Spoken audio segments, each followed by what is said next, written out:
بسم اللہ الرحمن الرحیم وعن ابی ہریرہ قال قال رسول اللہ صلی اللہ علیہ وسلم قال اللہ کذبنی ابن آدم ولم یکن له ذلك وشتمنی ولم یکن له ذلك لم تکذبوه ایایا ان یقول انی لن اعیدہ كما بدأته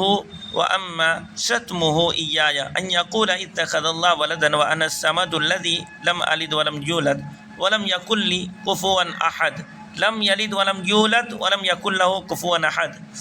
روایت ہے حضرت ابو ہریرہ رضی اللہ تعالیٰ عنہ سے فرماتے ہیں کہ نبی کریم صلی اللہ علیہ وسلم نے فرمایا کہ رب فرماتا ہے، گویا نبی کریم صلی اللہ علیہ وسلم نے ارشاد فرمایا کہ رب فرماتا ہے، گویا یہ حدیث قدسی ہوئی کہ انسان مجھے جھٹلاتا ہے، یہ اسے مناسب نہ تھا، اور مجھے گالی بھی دیتا ہے، یہ اسے درست نہ تھا۔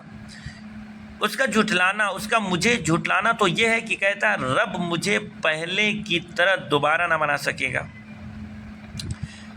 مطلب یہ ہوا کہ گویا وہ قیامت کے بعد حشر و نشر کا منکر ہے کہ اللہ رب العزت دوبارہ نہیں پیدا کرے گا، پیدا نہیں کر سکے گا۔ رب کہتا ہے کہ حالانکہ میں پہلی مرتبہ اسے پیدا کیا ہوں تو دوبارہ پیدا کرنا کوئی مشکل تو نہیں ہے،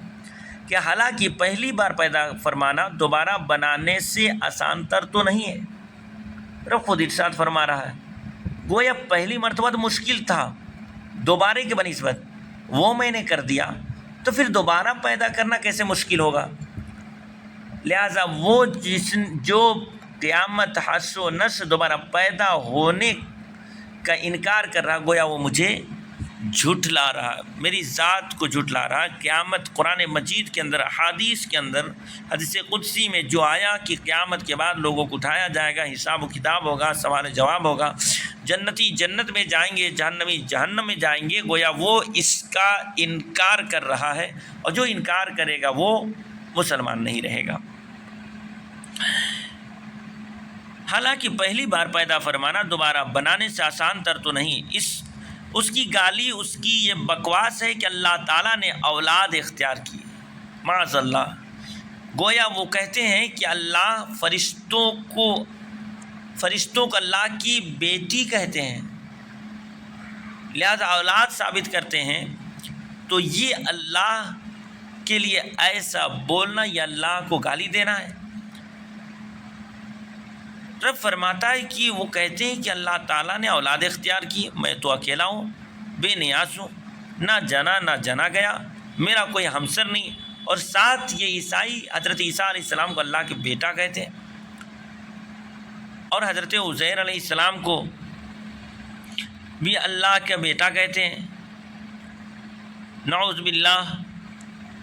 اور ظاہر ہے کہ جو بیٹا ہوگا وہ اصل کا جز ہوگا، فرع ہوگا، جنسیت ثابت ہو جائے گی، تو پھر شرکت ہو جائے گی، اور شرک گویا انہوں نے اللہ کی جنسیت ثابت کر کے شریک ٹھہرایا، تو یہ شرک ہوا، اور جو شرک کیا وہ کافر ہوا۔ لہٰذا اللہ رب العزت یہ کہنا چاہتا ہے کہ لوگ میرے شریک ٹھہرا کر کافر ہوئے، میرے لیے بیٹا ثابت کیا، میرا ہمسر ثابت کیا۔ لہٰذا اس حدیث پاک کی روشنی میں ایسے کلمات اور ایسے جملوں سے بچنا چاہیے جس سے انسان ایمان سے کافر ہو جاتا ہے، ایمان سے کفر کی طرف چلا جاتا ہے۔ اللہ پاک ہم لوگوں کو صحیح دین کی سمجھ عطا فرمائے، آمین۔